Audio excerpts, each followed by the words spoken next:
সুপ্রিয় দর্শক, আপনাদের ইব্রাহিম চৌধুরী খোকন, আমি বাগা ইব্রাহিম টক থেকে আবারও শুভেচ্ছা জানাচ্ছি। আজকে একটা জরুরি বিষয় নিয়ে আলাপ করি। এই জরুরি বিষয়টা হচ্ছে যে প্রবাসীদের ভোটাধিকার। আমরা এর মধ্যে জেনেছি যে বিভিন্ন জায়গায়, যেমন নিউ ইয়র্কে, যুক্তরাষ্ট্রের বিভিন্ন জায়গায়, মানে অন্যান্য জায়গায়ও দেশের বাইরে মানে প্রবাসীদের ভোটার তালিকাভুক্ত করা হচ্ছে। এই জন্য আইডি কার্ড, আমাদের যেটা ন্যাশনাল আইডি কার্ড, সেটা দেওয়া শুরু হয়েছে।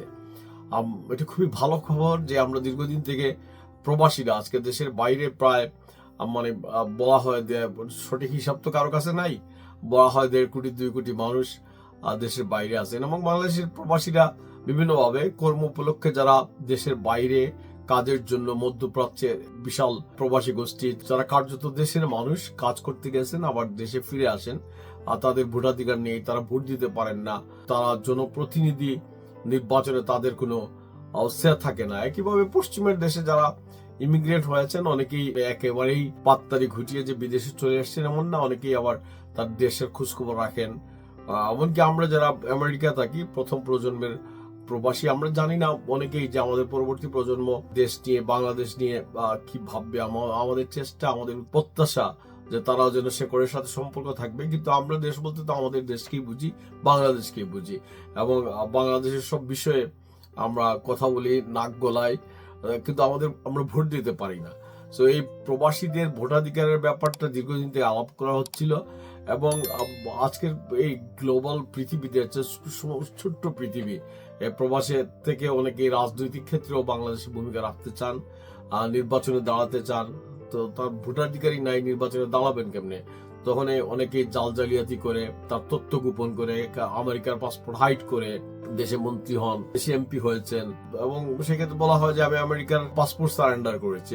আমেরিকার পাসপোর্ট পাওয়ার জন্য, নাগরিকত্ব পাওয়ার জন্য বাংলাদেশের নাগরিকত্ব চেঞ্জ করতে হয় ঘোষণা দিয়ে যে আমি বাংলাদেশের আর কোনো দেশের নাগরিকত্বের ব্যাপারে আমি অনুগত না।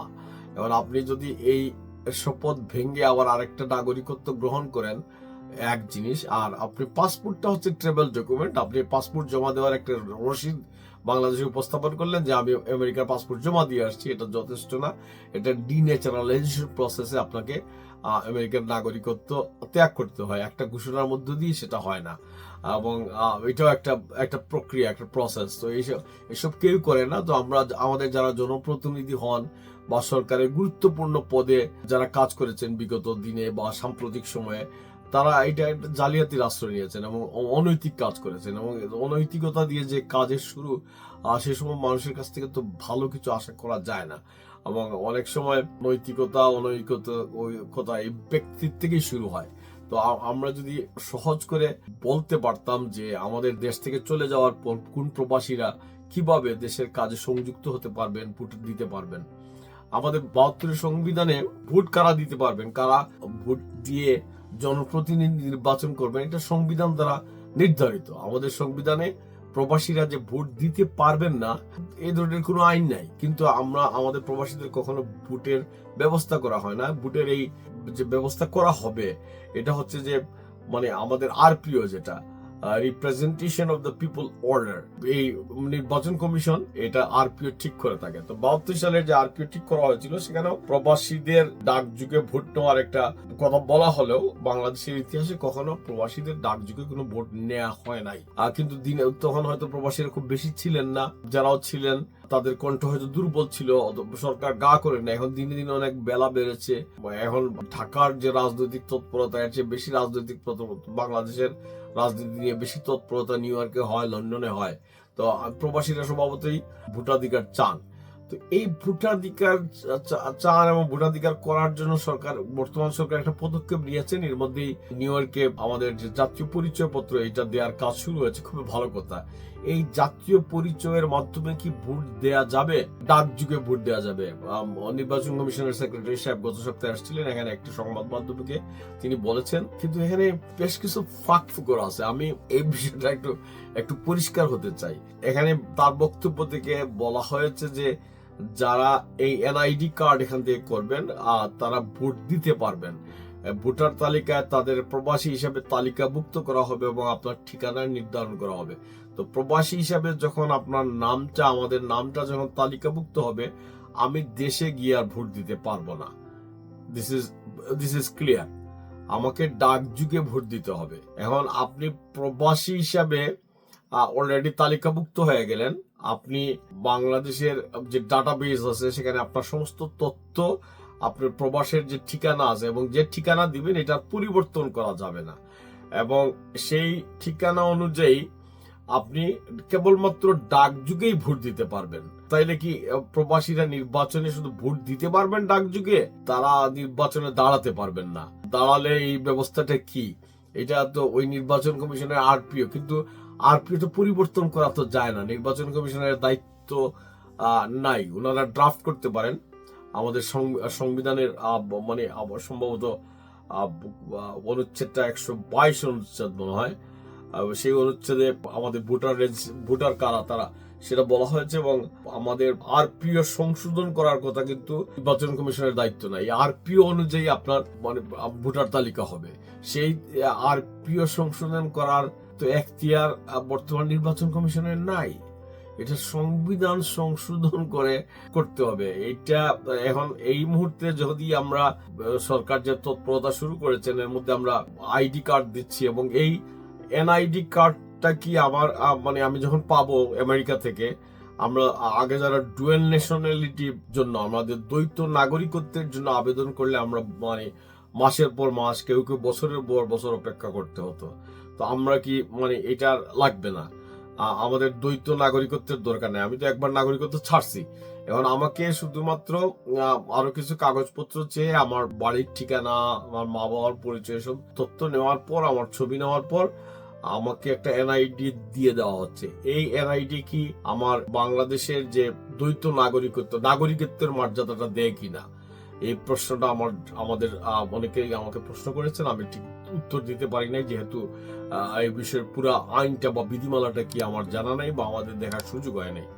এবং এই ভোটার তালিকা একবার তালিকাভুক্ত হয়ে গেলে আপনি প্রবাসী হিসাবে আপনি তো দেশে গিয়ে ভোট দিতে পারবেন না, আপনি দেশে গিয়ে নির্বাচনও করতে পারবেন না। এই যদি ব্যবস্থা হয়, এটা কোনটা সাংবিধানিক আওতায় হচ্ছে এটাও সরকারের পক্ষ থেকে স্পষ্ট একটা ঘোষণা হলে আমাদের ভালো হইতো।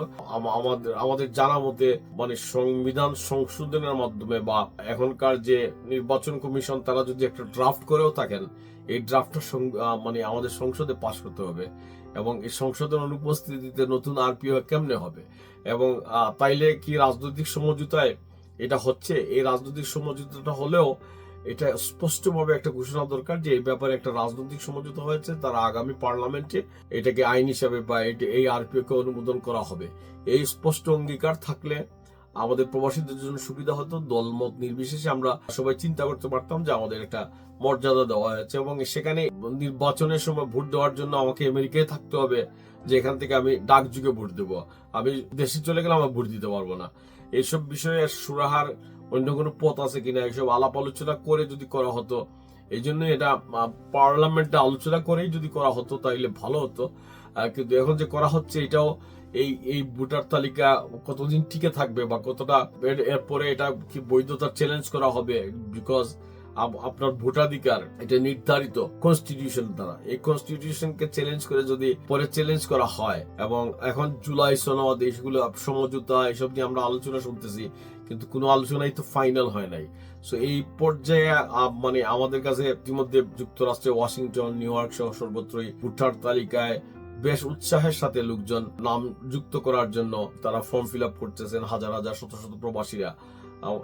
এই ব্যাপারে সরকার যদি আর একটু স্পষ্টভাবে আমাদের জানান, প্রবাসীদের সাথে ডায়ালগের ব্যবস্থা করেন, এবং এই ব্যাপারে আইন কানুন স্পষ্ট অবস্থানটা কি আইন কানুনের, এইসব ব্যাপারে যদি কথা বলেন তাহলে আমাদের ভালো হয়। আমি শুরুতেই বলেছি যে প্রবাসীদের দীর্ঘদিনের দাবি প্রবাসীরা যেন ভোটাধিকার পান।